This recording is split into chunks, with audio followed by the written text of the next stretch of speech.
Imagine a world where humanity didn't just dream of the stars, we conquered them. Picture this, it's the year 2100 and Mars isn't a distant red dot in the night sky, it's home to millions. Vast cities pulse with life under pressurized domes, where children play in artificial gravity parks and fusion-powered trains snake through canyons carved by ancient rivers. Earth, once our cradle, now shares the solar system with thriving colonies on the moons of Jupiter and Saturn, mining asteroids for resources that fuel an interstellar economy. But this isn't science fiction. It's the ripple effect of a single decision, a fork in history that diverged in the turbulent 1970s. What if the United States hadn't shuttered its most ambitious space program just as the Apollo era faded? What if Project NERVA, the nuclear engine for rocket vehicle application, hadn't been axed in 1973, victim to budget cuts and political whims? Instead of chemical rockets limping us to low Earth orbit, nuclear thermal propulsion catapults us to Mars in months, not years. By the 1980s, footprints on the red planet aren't a pipe dream, they're reality. And from there, the cascade begins. Permanent bases by the 2000s, a nuclear renaissance on Earth accelerating fusion energy, but also shadows, radiation risks, a new arms race in space, and ethical quandaries that redefine what it means to be human. Welcome to this exploration of an alternate timeline, where one uncanceled program reshapes the cosmos. I'm your guide through this what-if journey, blending hard science with speculative wonder. If you're new here, hit that subscribe button and ring the bell. We dive deep into futures that could have been every week. Now, settle in as we unravel the threads of history, starting from the real-world pressures that nearly buried NERVA forever. But first, ask yourself, could a nuclear rocket have ignited a golden age of exploration, or would it have unleashed dangers we weren't ready for? In our real history, the space race peaked with Apollo 11 in 1969, a triumph of human ingenuity. But as the 1970s dawned, the euphoria waned. Vietnam War costs ballooned, inflation gripped the economy, and public interest shifted to earthly woes like environmental crises and energy shortages. NASA, once a symbol of American might, faced scrutiny. Budgets were slashed from 4% of federal spending to under 1%. Enter NERVA, a revolutionary engine using nuclear fission to heat hydrogen propellant, achieving twice the efficiency of chemical rockets. Tests in the Nevada desert proved it worked, thrust levels that could slash Mars travel time from 9 months to 3, enabling reusable missions and heavy payloads. Yet whispers of doubt grew. Environmentalists decried potential radioactive fallout from accidents. Politicians, eyeing re-elections, prioritized social programs over pie-in-the-sky ventures. Senator Walter Mondale lambasted it as a boondoggle. And President Nixon, focused on détente with the Soviets, saw little Cold War value in pushing further. By 1973, NERVA's funding was zeroed out, its prototypes mothballed. In our timeline, this killed nuclear propulsion for decades, stranding us in chemical rocket purgatory. Skylab, the shuttle, the ISS, all incremental steps, not leaps. But what if that axe never fell? Imagine a pivotal meeting in the White House where advisors convince Nixon that NERVA isn't just a rocket, it's a geopolitical weapon, an energy breakthrough, a path to infinite resources. Funding flows, tests accelerate, and by 1975, a nuclear upper stage orbits Earth. The divergence ignites. This isn't mere speculation. It's grounded in declassified documents and engineering realities. NERVA's specific impulse of 850 seconds dwarfs the Saturn V's 450, meaning less fuel for more push. Mars missions become feasible with existing tech. No waiting for miracles like SpaceX's Starship. The Soviets, sensing the threat, ramp up their own nuclear efforts, reigniting the space race. As we venture deeper, we'll dissect why NERVA died, politics, budgets, fears, and how its survival turbocharges everything. From Mars landings in the 1980s to asteroid belts by 2100, this timeline brims with promise and peril. But hold on. What if the first nuclear accident in space turns public opinion sour or accelerates a fusion breakthrough that ends fossil fuels? To understand how close we came to a very different future, we must step back into the fevered optimism of the early space age. The year is 1945. World War II ends, but the Cold War ignites almost immediately. Two superpowers, the United States and the Soviet Union, lock eyes across the Iron Curtain, each determined to prove technological supremacy. Space becomes the ultimate high ground, uncharted, limitless, and visible to the entire world. In 1957, Sputnik's faint beep circles the globe, shocking America into action. President Eisenhower creates NASA in 1958, and the race accelerates.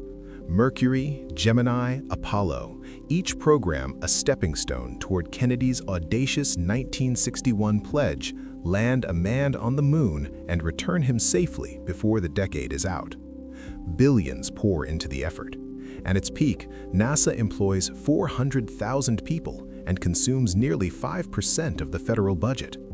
The Apollo program succeeds spectacularly in 1969, but victory carries the seeds of its own slowdown. By the early 1970s, the geopolitical landscape has shifted dramatically. The Vietnam War drains treasury and morale alike. Body bags return home nightly on television, eroding public support for distant adventures.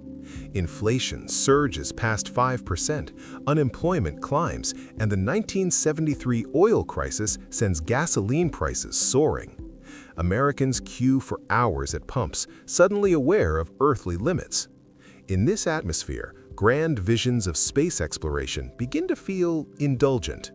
Meanwhile, a quieter but no less revolutionary project has been maturing in the background: nuclear rocket propulsion. The idea dates back to the late 1940s when Los Alamos scientists first sketched concepts for fission-heated engines. Under Project Rover, starting in 1955, the Atomic Energy Commission and NASA collaborate to turn theory into hardware. The principle is elegant. A nuclear reactor heats hydrogen propellant to extreme temperatures, expelling it through a nozzle at twice the efficiency of the best chemical rockets.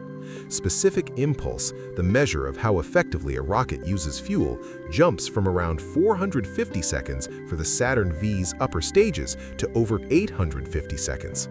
That single leap changes everything. Shorter trip times, heavier payloads, reusable spacecraft. Ground tests begin in earnest at Jackass Flats, Nevada. Engines with names like Kiwi, Phoebus, and finally NERVA demonstrate sustained operation. By 1969, the XE Prime engine runs for hours at full power, proving the concept viable. Engineers dream big: a nuclear-powered third stage for the Saturn V, or entirely new vehicles launching directly from Earth orbit. Mars missions, once requiring massive conjunction-class trajectories lasting 9 months, shrink to fast opposition-class transfers of just 3 to 4 months. Crews could carry substantial surface hardware, habitats, rovers, even small reactors for power. Yet cracks appear. Environmental groups raise alarms about radioactive exhaust during ground testing and the nightmare scenario of a launch failure scattering fission products over populated areas. Anti-nuclear sentiment, already inflamed by 3 Mile Island fears, though that accident is still years away, begins to seep into space policy debates. Senator William Proxmire awards NERVA his infamous Golden Fleece for wasteful spending, mocking it as a nuclear-powered dream. Politically, the rationale evaporates. Apollo was justified as a Cold War proxy battle. Once the flag was planted, the urgency faded. President Nixon, seeking to balance the budget and fund Great Society programs, directs NASA toward more practical goals: the reusable space shuttle, Earth orbit operations, maybe a space station someday. Mars? Too expensive, too distant, too uncertain. In December 1972, Apollo 17 lifts off, the last human mission beyond low Earth orbit for decades to come. As Gene Cernan leaves the final lunar footprint, the axe hovers over NERVA. Budget hearings in Congress turn brutal. NASA Administrator James Fletcher fights to preserve funding, arguing that nuclear propulsion is the key to any realistic solar system exploration. But the Office of Management and Budget sees only dollars that could ease domestic pain. In December 1972, Apollo 17 lifts off, the last human mission beyond low Earth orbit for decades to come. As Gene Cernan leaves the final lunar footprint, the axe hovers over NERVA. Budget hearings in Congress turn brutal. NASA Administrator James Fletcher fights to preserve funding, arguing that nuclear propulsion is the key to any realistic solar system exploration. But the Office of Management and Budget sees only dollars that could ease domestic pain. As the winter of 1972-1973 grips Washington, the fate of nuclear propulsion hangs by a thread. NASA's budget for fiscal year 1974 lands on desks across the Capitol, and within it, the line item for NERVA sits at a modest but critical $100 million, enough to keep the test stands active, refine the reactor design, and begin integration studies with the Saturn V. In our real timeline, that request is met with indifference bordering on hostility. The Office of Management and Budget, under Director Caspar Weinberger, slashes relentlessly to curb inflation and fund Nixon's domestic priorities. Congressional committees, led by figures like Senator Mondale and Representative John Davis, question the need for expensive rocket research when the moon has already been reached. Environmental concerns amplify the opposition. Groups like Friends of the Earth warn of catastrophic launch failures, dispersing radioactive material across Florida or the Atlantic. The media picks up the narrative. Headlines decry nuclear rockets as reckless gambits. On January 5, 1973, the final blow lands. Nixon's budget proposal to Congress eliminates NERVA entirely, along with most advanced propulsion research. The program's facilities at Nevada's Nuclear Rocket Development Station begin shutdown procedures. Engineers pack away blueprints, drain reactor coolant, and watch decades of work fade into classified archives. But in this alternate timeline, the story turns at a precise pivotal moment. One quiet meeting in late 1972 that history nearly forgot. It begins with a memo from James Fletcher, NASA's administrator, to the White House science advisor, Edward E. David Jr. Fletcher argues that canceling NERVA would cede strategic advantage to the Soviets, who are known to be pursuing their own nuclear rocket, the RD-0410. More importantly, he frames nuclear propulsion not as a space luxury, but as a national energy solution. The same reactor technology, he notes, could be adapted for compact power plants, critical at a time when the Arab oil embargo is looming and America's energy vulnerability is becoming painfully clear. That memo reaches Nixon at exactly the right moment. The president, already stung by Vietnam and eager for legacy-defining achievements beyond Watergate's gathering clouds, sees opportunity. A renewed push into space could rally public spirit, showcase American technological dominance, and, crucially, offer a path to energy independence through advanced nuclear research. In a private Oval Office discussion with Fletcher, Weinberger, and a small circle of advisors, Nixon asks a simple question. If we keep this alive, can we reach Mars in my lifetime? Fletcher's answer is measured but confident. With sustained funding through the decade, a nuclear upper stage could fly by 1978, enabling crewed Mars missions as early as 1981 or 1982 during the favorable opposition window. Nixon, envisioning headlines of American boots on Martian soil while he still occupies the White House, makes the call. He instructs Weinberger to restore partial funding, $75 million for FY 1971, and to shield the program from deeper cuts. Congress grumbles but ultimately acquiesces. The oil crisis erupts in October 1973, transforming public perception overnight. Long gas lines and soaring heating costs make nuclear energy suddenly palatable again. NERVA is recast not as a space extravagance, but as dual-use technology with direct terrestrial benefits. Environmental opposition is blunted by promises of stricter safety protocols and orbital testing only. No ground launches of nuclear stages. By spring 1973, the Nevada test stands roar back to life. The XE Prime engine undergoes extended duration runs. Engineers refine nozzle materials to withstand higher temperatures, and designers begin work on a nuclear third stage for an evolved Saturn rocket, tentatively dubbed Saturn VN. The Soviets take notice. Intelligence reports confirm accelerated work on their own nuclear engines. The divergence is now irreversible.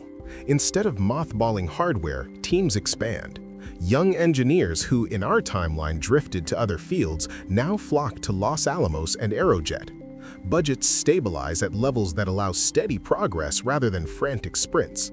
NASA quietly shifts its post-Apollo planning from the shuttle alone to a dual-track approach, a reusable orbiter for Earth-to-orbit transport paired with nuclear stages for deep space missions.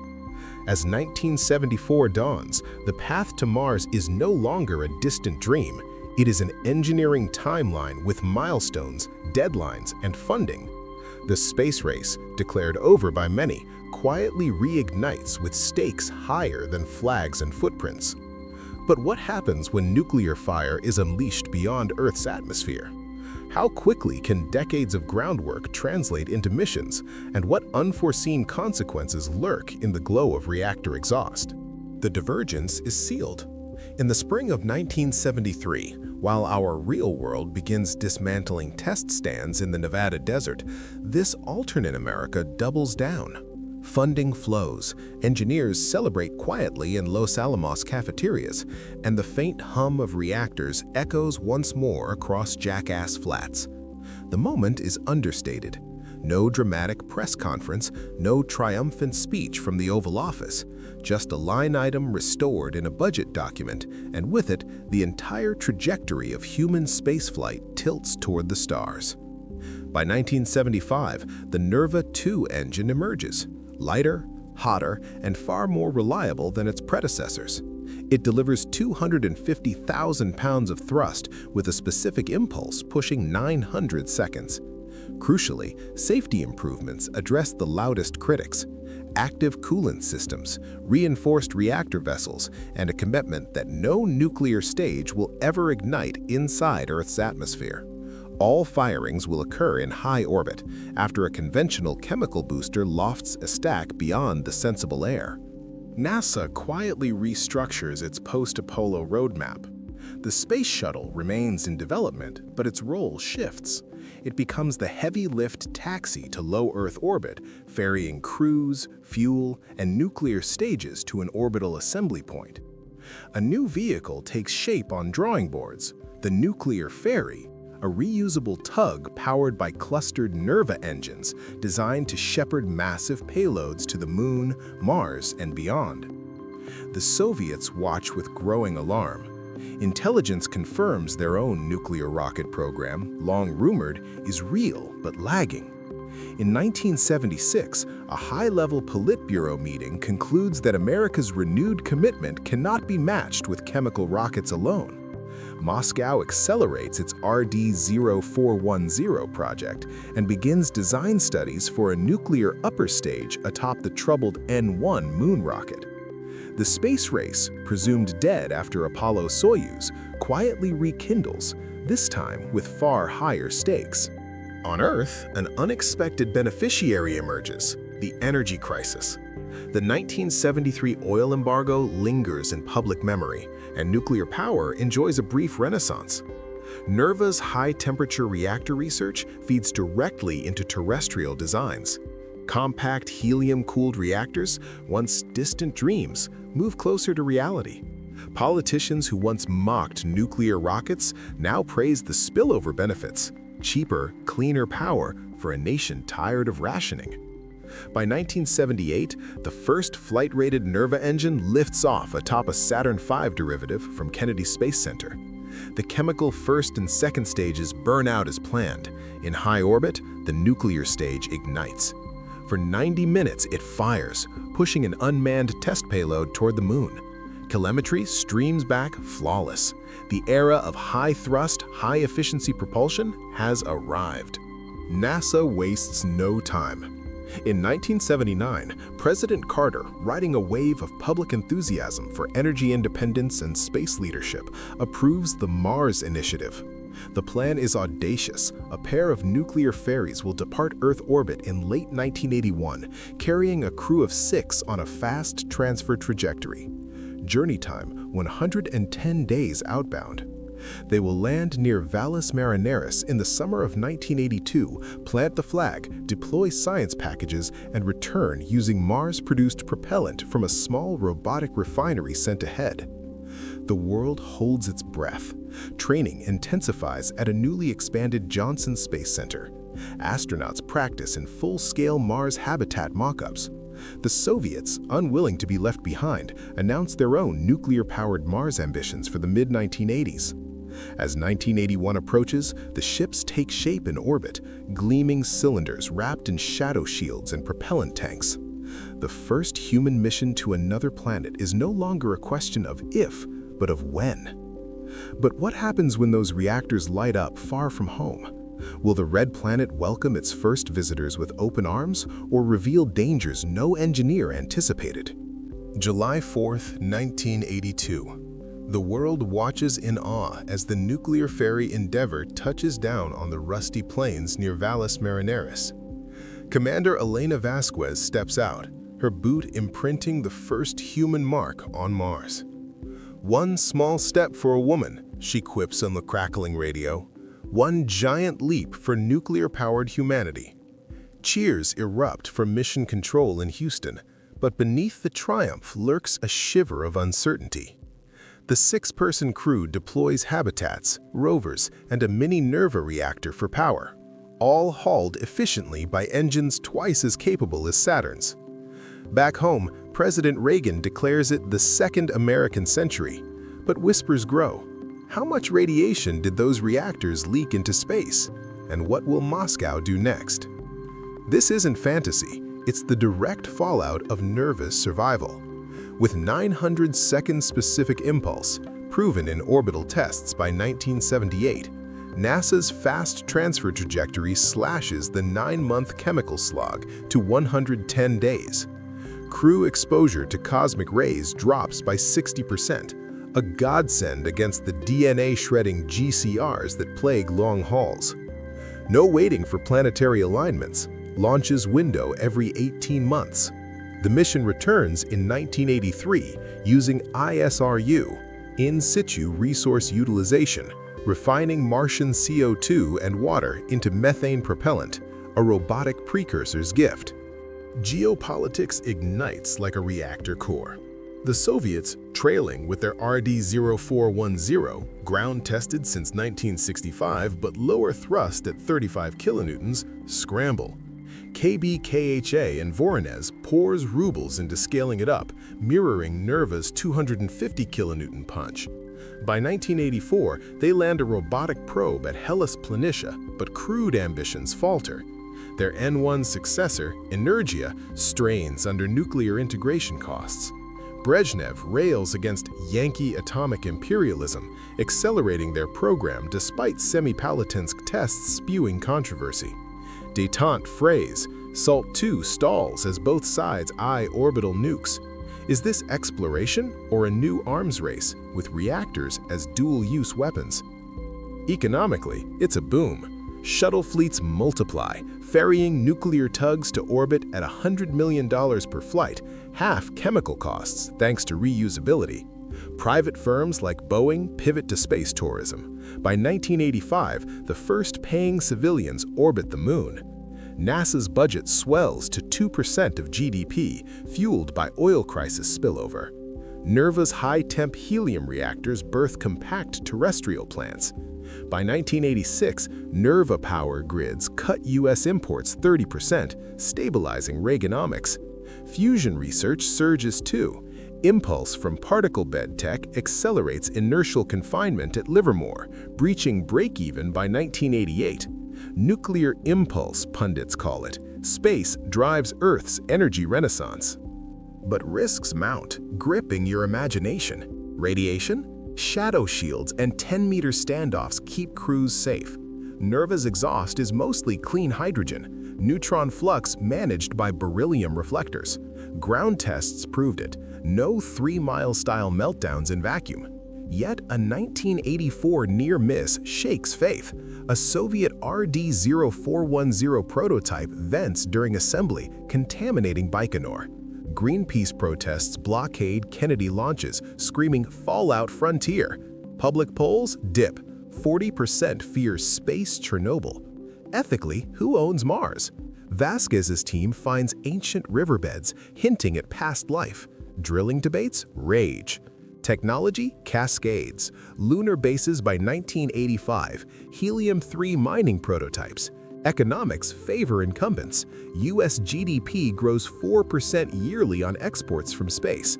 Soviets lag, economy buckling under parity chase. By 1990, permanent Mars outposts house 50 souls, greenhouses blooming under domes. But tension builds. A US nuclear ferry shadows a Soviet probe suspiciously close. Accident or ASAT test? As the decade closes, humanity straddles two worlds. But will nuclear fire forge unity or ignite cosmic war? What shadows lurk in the 1990s as bases grow and rivalries sharpen? Hold tight, the short-term sprint becomes a marathon of peril and promise. The 1990s dawn with humanity firmly rooted on two worlds. By 1992, the American Mars outpost at Valles Marineris expands to 200 residents, joined by a second Soviet base in the smoother Utopia Planitia. Nuclear ferries now cycle every opposition, delivering 500-ton payloads that make permanent settlement practical. Vast solar greenhouse domes stretch across craters, recycling air and water with near-perfect efficiency. In 1994, the first Martian-born child arrives, a girl named Rona, her birth broadcast live to a captivated Earth. Technology leaps forward. Reusable nuclear tugs cut transit times to 90 days, and cargo ships follow slower, cheaper trajectories. Lunar helium-3 mining begins in earnest, feeding prototype fusion reactors back home. The NERVA-derived high-temperature gas designs accelerate terrestrial fusion. In 1996, the National Ignition Facility achieves sustained break-even, a decade ahead of our timeline. Commercial NERVA power plants, compact, safe, helium-cooled, begin replacing coal across the American Midwest, slashing carbon emissions and oil dependence. Yet, rivalry sharpens. Moscow lands its own crewed mission in 1993, planting a red flag just 800 kilometers from the American site. Close orbit maneuvers raise eyebrows. The 1989 shadowing incident is quietly ruled an accident, but trust erodes. Both sides deploy small orbital defense platforms, officially for debris tracking.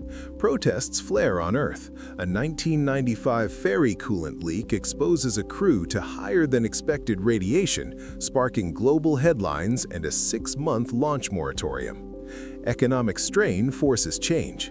The Soviet program, costing 15% of GDP, contributes to the crumbling of the USSR in 1991, earlier and more chaotically than in our world. A cash-strapped Russia proposes cooperation. By 1997, the Mars Accord is signed. Joint expansion, shared science, separate habitats. The first international crew lands together in 1999. As the millennium approaches, Mars hosts nearly 800 souls, green valleys blooming under pressurized roofs. Fusion lights cities on Earth, and the red planet feels less distant, more like a new frontier province. But beneath the cooperation, old suspicions linger.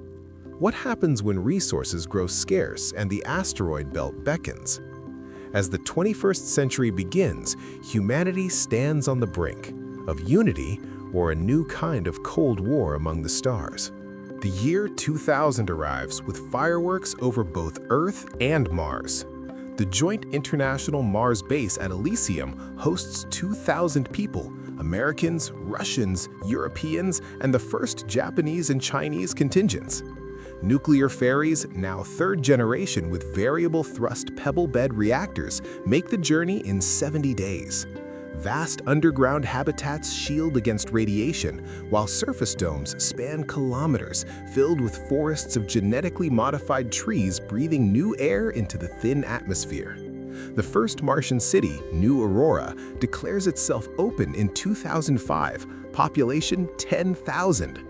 Children born under the weaker gravity grow taller, sparking ethical debates about permanent off-world humanity. By the 2020s, Mars is home to 100,000 souls. Independence movements stir. Martians resent Earth's resource taxes and immigration controls. In 2028, the Red Spring protests demand self-governance. Earth responds with economic blockades. A brief standoff ends in the 2031 Olympus Treaty, granting Mars dominion status within a loose solar federation.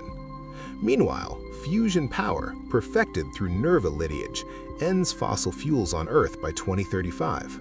Climate recovery accelerates, but inequality grows. Spacefaring nations prosper while others lag. Private companies, descendants of SpaceX and Roscosmos spin-offs, launch asteroid mining fleets, flooding markets with platinum and rare earths, crashing terrestrial economies dependent on them. The 2040s bring abundance and unease. Mars reaches 1 million residents by 2050, its cities glowing under artificial suns. Phobos shipyards churn out nuclear thermal freighters bound for the asteroid belt, where Ceres Station anchors a booming industrial zone. Yet cracks appear. Water rights disputes between habitats escalate into sabotage. A 2047 reactor breach at a rival outpost kills 42, blamed alternately on accident or terrorism. Earth fears Martian technological superiority. Locally built engines outperform anything launched from gravity wells. Whispers of secession grow louder. As the 2050s close, a coalition of Martian cities drafts a declaration of full independence. Humanity, spread across worlds, faces its greatest test. Will shared nuclear fire bind us together or fracture us across the void? What paths diverge from here? Toward war, union, or something stranger still? As the 2050s unfold, humanity's gaze turns beyond the asteroid belt. Nuclear thermal propulsion, evolved into nuclear-electric hybrids, powers the first probes to the outer planets. By 2060, the Europa Clipper successor, fueled by advanced NERVA descendants, lands on Jupiter's icy moon, drilling into subsurface oceans. Shocking data streams back. Microbial life, simple but undeniable, thriving in hydrothermal vents. The discovery ignites philosophical firestorms. Are we alone? Ethical dilemmas erupt. Should we contaminate alien ecosystems with our presence? Mars, now with 5 million inhabitants, becomes a hub for interstellar planning. Cities like Olympus Prime boast fusion-driven accelerators, flinging robotic scouts toward Alpha Centauri at 10% light speed. But drama builds. Resource wars flare in 2065 when Earth corporations clash with Martian syndicates over asteroid claims. Nuclear ferries, once symbols of unity, ferry troops to orbital skirmishes. Casualties mount. Hundreds lost in vacuum battles, questioning if expansion breeds only conflict. Yet, amid the chaos, a truce emerges in 2068, brokered by the Solar Council. Shared wonder over Europa's life unites factions. Joint missions to Saturn's Enceladus follow, revealing more biosignatures. Interstellar tech advances. Antimatter-assisted drives prototyped by 2070, promising decades to nearby stars. But the ethical shadow looms. What rights do alien microbes have? As probes whisper of habitable exoplanets, humanity grapples with its role. Explorers or invaders? The 2070s bring triumph and terror. Interstellar probes propelled by nuclear pulse drives, inspired by old Project Orion concepts refined through NERVA's legacy, reach Proxima Centauri by 2085. Holographic feeds reveal a rocky world with liquid water, sparking euphoria. But analysis hints at ruins, artificial structures long abandoned. Extraterrestrial intelligence? The revelation shatters worldviews, fueling ethical debates. Contact or quarantine? On Mars, now a bustling metropolis of 20 million, independence is formalized in 2075. But old rivalries ignite a full-scale solar war in 2080. Nuclear tugs become weapons platforms, lobbing kinetic strikes at habitats. Billions on Earth watch in horror as Phobos is shattered, debris raining perilously. The war claims 100,000 lives, exposing the fragility of off-world life. Dramatic broadcasts show desperate evacuations, radiation-scarred survivors pleading for peace. By 2087, exhaustion forces armistice. The Centauri Accord, mandating demilitarized zones and shared tech. Possibilities of alien life evolve. Probes to TRAPPIST-1 uncover biospheres teeming with complex organisms, prompting bioethics councils. Should we terraform, risking extinction of natives? Interstellar migration begins tentatively. Cryosleep arcs launch in 2090, carrying 1,000 colonists to Proxima. But dilemmas deepen. Genetic engineering for low-gravity adaptation creates enhanced humans, sparking discrimination. As the century wanes, peace holds fragile, built on the ashes of war and the allure of cosmic kin. Entering the 2090s, interstellar technologies mature. Fusion-augmented nuclear sails propel fleets at 20% light speed, colonizing Proxima b by 2100.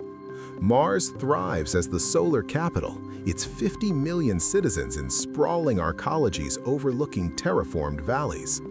The war's scars heal through reconciliation projects, joint memorials on shattered moons. Extraterrestrial life becomes routine. Contact with microbial worlds leads to preservation pacts, ethical frameworks banning exploitation. But drama peaks in 2095 with the Echo Signal, a deliberate transmission from Barnard's star, decoding to mathematical primes. Intelligent aliens? Panic sweeps colonies. Militaries mobilize, fearing invasion. Ethical crises climax. Preemptive strike or peaceful outreach? A tense standoff resolves in 2098 with the Galactic Dialogue Initiative, humanity's first broadcast response, emphasizing unity. War averted, a new era dawns. Truces solidify into alliances, merging Earth-Mars fleets for exploration. By 2100, asteroid belt outposts number billions, mining for starship fuel. Possibilities abound. Wormhole theories from quantum NERVA experiments hint at faster-than-light travel. Yet dilemmas persist.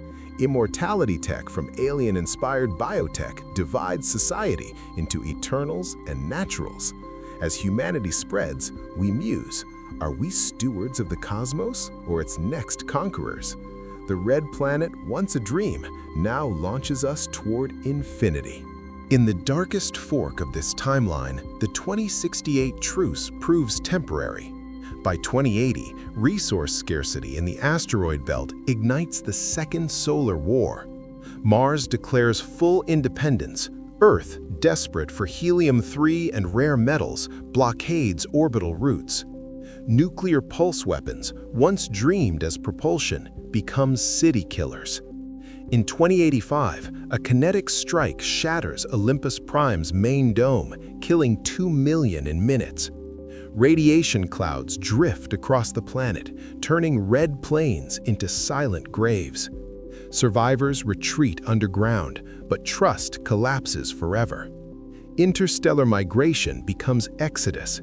Desperate arcs flee to Proxima, carrying only the privileged. Earth regresses into isolationist blocks, fusion tech hoarded by warlords. Alien signals from Barnard's star go unanswered. Humanity, scarred and divided, chooses silence over contact. Ethical collapse follows. Genetic castes emerge, naturals enslaved to enhanced overlords. The dream of unity dies, replaced by endless cold wars among the stars. By 2150, Mars is a shattered relic, its cities dark, while Earth's skies fill with surveillance constellations. Nuclear fire, once the key to the cosmos, becomes the chain that binds us to mutual destruction. As we stand at the threshold of 2100 in this alternate timeline, the view is breathtaking. Mars gleams with arcologies housing 50 million souls, their lights visible from Earth on clear nights. Asteroid mining fleets streak through the belt, fusion torches blazing, while the first-generation ships depart for Proxima Centauri, carrying dreams encoded in cryosleep and silicon. Humanity has become multi-planetary, then multi-stellar, all because one program, NERVA, was not allowed to die in 1973.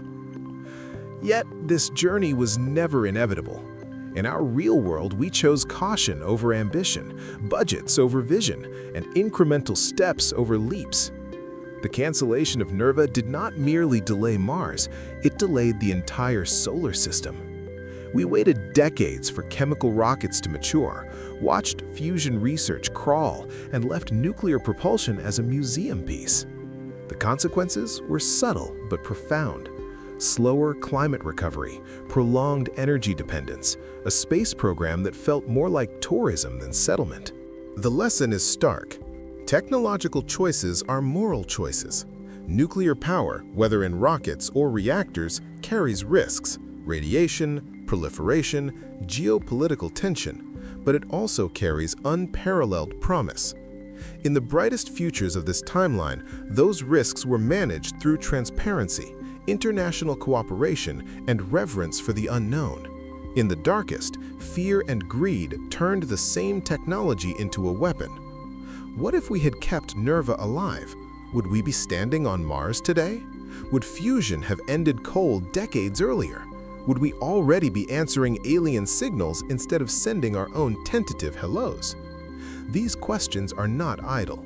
The decisions we make in the next few years about nuclear revival, fusion funding, Mars missions, asteroid mining will echo across centuries. The stars are patient, they will wait, but will we? Thank you for joining me on this journey through an alternate cosmos.